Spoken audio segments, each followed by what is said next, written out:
जय हिंद दोस्तों। आज मैं बताएंगे साइंस का वीवीआई ऑब्जेक्टिव क्वेश्चन। इससे बिहार बोर्ड में पक्का ही आने वाला है। चलिए स्टार्ट करते हैं। कहता है गर्म जल प्राप्त करने के लिए हम सौर जल तापक का उपयोग किस दिन नहीं कर सकते हैं। यानी गर्म जल प्राप्त करने के लिए हम अ, जल है जो तापत हो गया, उसका उपयोग किस दिन नहीं कर सकते हैं। तो बादल वाला दिन में उपयोग नहीं कर सकते हैं। चलिए नेक्स्ट बढ़ जाते हैं। सभी जीव जंतुओं के लिए ऊर्जा का अंतिम स्रोत है।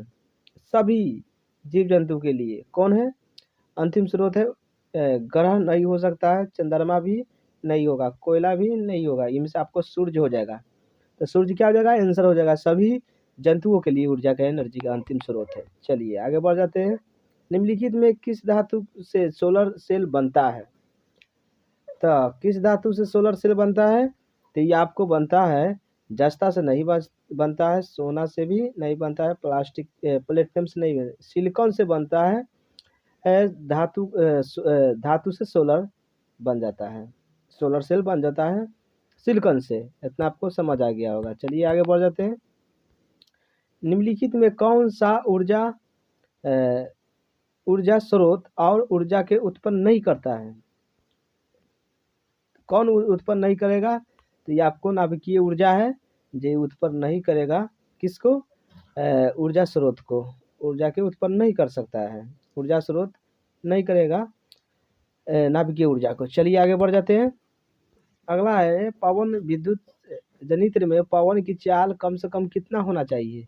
तो विद्युत जनित्र में पवन की चाल होना चाहिए 15 किलोमीटर प्रति घंटा। इतना आपको याद करना है, 15 किलोमीटर प्रति घंटा। तो आपको ए इज द करेक्ट आंसर हो जाएगा, ए। चलिए नेक्स्ट बढ़ जाते हैं। नेक्स्ट है सौर सेल में उपयोग होता है। तो सौर सेल में कौन उपयोग होता है? ये होता है आपको सिलिकॉन। क्या होता है? सिलिकॉन। तो silicon is the correct answer हो जाएगा। आपको B is the correct answer. सौर सेल में सिलिकॉन का उपयोग होता है, याद करिएगा। भी आई हो। चलिए ऊर्जा का पारंपरिक स्रोत कौन है? तो ऊर्जा का पारंपरिक स्रोत आपको कौन है? तो ऊर्जा का पारंपरिक स्रोत कोयला है। कौन है? कोयला। तो कोयला इज द करेक्ट आंसर। चलिए आगे बढ़ जाते हैं। अगला है निम्नलिखित में उत्तम ऊर्जा स्रोत कौन सा है? उत्तम। तो उत्तम ऊर्जा स्रोत कौन है? तो ये आपको हो जाएगा बायोमास। कौन हो जाएगा? बायोमास। तो बायोमास क्या हो जाएगा? आंसर हो जाएगा। बायोमास आपको क्या हो जाएगा? आंसर। याद कीजिएगा, वीवीआई प्रश्न है। चलिए आगे बढ़ जाते हैं। कौन सा परंपरागत ऊर्जा स्रोत है? तो ऊर्जा का स्रोत कौन है? तो ये बायोमास है, यानी जैव मात्रा। जैव मात्रा आपको ये इज द करेक्ट आंसर हो जाएगा। चलिए नेक्स्ट बढ़ जाते हैं। निम्नलिखित में कौन सा ऊर्जा स्वच्छ ऊर्जा है? स्वच्छ ऊर्जा कौन है? तो इसमें से स्वच्छ ऊर्जा इसमें से किसको निकलेगा? तो इसमें से आपको देखिए प्राकृतिक गैस का स्वच्छ ऊर्जा निकलेगा, एकदम सबसे साफ सुथरा। चलिए आगे बढ़ जाते हैं। अगला है निम्नलिखित में कौन सा यौगिक ईंधन के रूप में इस्तेमाल किया जाता है? तो ईंधन के रूप में इस्तेमाल करने वाला है एथेनॉल। कौन है? एथेनॉल। इतना आपको याद करना है, ईंधन के रूप में उपयोग किया जाता है। चलिए आगे बढ़ जाते हैं। अगला है निम्नलिखित में कौन सा ऊर्जा नवीकरणीय स्रोत है? नवीकरणीय स्रोत है। तो ये आपको ऊपर बता दिए हैं, जैव मात्रा। कौन? जैव मात्रा। तो आपको क्या हो जाएगा? जैव मात्रा इज द करेक्ट आंसर। चलिए नेक्स्ट बढ़ जाते हैं। नेक्स्ट प्रश्न है, क्या कहता है नरौरा नाभिकीय विद्युत संयंत्र किस राज्य में स्थित है? नरौरा नाभिकीय विद्युत संयंत्र किस राज्य में स्थित है? तो ये आपको बताना है। ये आपको महाराष्ट्र में स्थित है। महाराष्ट्र में नरौरा नाभिकीय विद्युत संयंत्र स्थित है। चलिए आगे बढ़ जाते हैं। अगला है जल विद्युत संयंत्र किस ऊर्जा को विद्युत ऊर्जा में रूपांतरित कर देता है? तो यानी कहने का मतलब जल विद्युत संयंत्र है ना, किस ऊर्जा को विद्युत ऊर्जा में बदल देता है? तो किसको बदल देता है? स्थिति ऊर्जा को। किसको? स्थितिज ऊर्जा को। तो स्थितिज ऊर्जा क्या हो जाएगा? आंसर हो जाएगा। चलिए आगे बढ़ जाते हैं। सौर कुकर के लिए कौन सा दर्पण सबसे अधिक उपयोग होता है? सौर कुकर के लिए, सौर कुकर के लिए आपको उपयोग कर सकते हैं समतल दर्पण को। किसको? समतल दर्पण। सौर कुकर में समतल दर्पण का उपयोग कर सकते हैं। तो आपको ये इज द करेक्ट आंसर। चलिए नेक्स्ट बढ़ जाते हैं। सौर ऊर्जा का मात्रक होता है। तो सौर ऊर्जा का मात्रक कौन होता है? तो आपको इनमें से कोई नहीं हो सकता है। क्या होगा? कोई नहीं। तो इनमें से आपको कोई नहीं होगा, काहे कि इसमें से ये आंसर हो जाएगा। कैलोरी नहीं होता है, जूल भी नहीं होता है, सौर ऊर्जा का टेम्परेचर यानी ताप भी नहीं होता है। चलिए आगे, D is the correct answer हो जाएगा। अगला है, निम्नलिखित में से किसका अर्थ जल होता है? जल।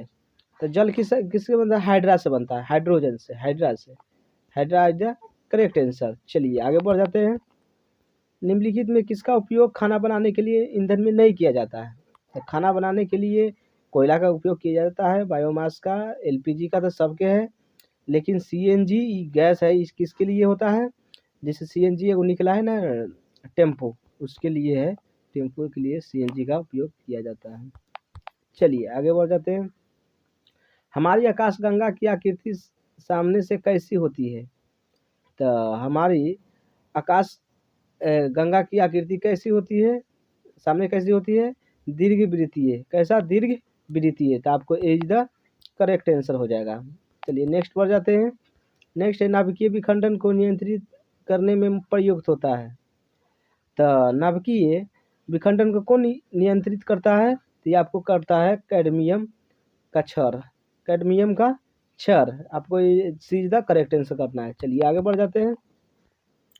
ग्लोबल वार्मिंग के लिए उत्तरदायी गैस कौन है? तो ग्लोबल वार्मिंग के लिए CO2 उत्तरदायी है, यानी जितना भी गर्मी बना रहा है CO2 के कारण। चलिए आगे बता देते हैं। अगला है, जीवाश्म ईंधन की ऊर्जा को वास्तविक स्रोत है। जीवाश्म ईंधन, तो जीवाश्म ईंधन के लिए कौन वास्तविक स्रोत है? तो इसमें से आपको हो जाएगा, इनमें से कोई नहीं होगा। क्या होगा? नाभिकीय सलाइन भी नहीं होगा, चंद्रमा भी नहीं होगा, सूर्य भी नहीं होगा, इनमें से कोई नहीं होगा। तो D is the correct answer. चलिए आगे बता देते हैं। नाभिकीय ऊर्जा को प्राप्त करने हेतु आवश्यक है।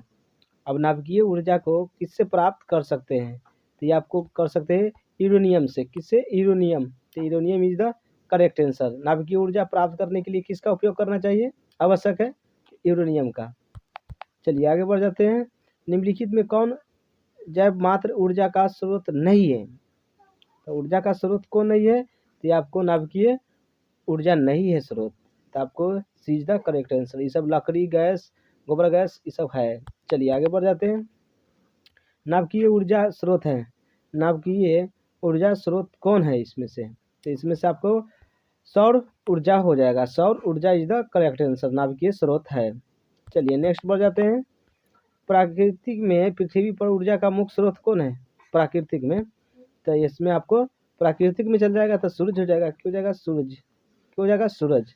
प्राकृतिक कह देगा, सूरज है ऊर्जा का स्रोत। चलिए आगे बढ़ जाते हैं। जीव द्रव्यमान ऊर्जा स्रोत का उदाहरण निम्नलिखित में कौन नहीं है? तो नाभिकीय ऊर्जा क्या हो जाएगा? गलत हो जाएगा। क्या हो जाएगा? गलत। तो आपको जीव द्रव के लिए कोयला है, नाभिकीय ऊर्जा है, बायोमास है, बाकी पेट्रोलियम आपको क्या हो जाएगा? गलत। पेट्रोलियम नहीं हो सकता है। चलिए आगे बढ़ जाते हैं। निम्नलिखित में कौन बायोगैस ईंधन को स्रोत नहीं है? यानी बायोगैस ईंधन का स्रोत नहीं है। कौन? तो नाभिकीय ऊर्जा नहीं है। नाभिकीय ऊर्जा नहीं है। तो आपको सी इज द करेक्ट आंसर। आगे बढ़ जाते हैं। अगला प्रश्न है, क्या कहता है? देखिए, कहता है जितने ऊर्जा स्रोत हम उपयोग में लाते हैं उनमें से अधिकांश ऊर्जा निरूपित करते हैं। निम्नलिखित में कौन सा ऊर्जा अंतः सूर्य ऊर्जा से उत्पन्न नहीं होता है? तो भूतापीय ऊर्जा। कौन? भूतापीय ऊर्जा। चलिए आगे बढ़ जाते हैं। ऊर्जा का नवीकरणीय स्रोत निम्नलिखित में कौन है? तो ऊर्जा का नवीकरणीय स्रोत इनमें से कौन है? तो इनमें से आपको लकड़ी हो जाएगा। क्या हो जाएगा? लकड़ी। तो चलिए, वीडियो अच्छा लगा तो लाइक, सब्सक्राइब एंड शेयर। इसको सेकेंड पार्ट जल्द आएगा। वीडियो देखने के लिए थैंक्स।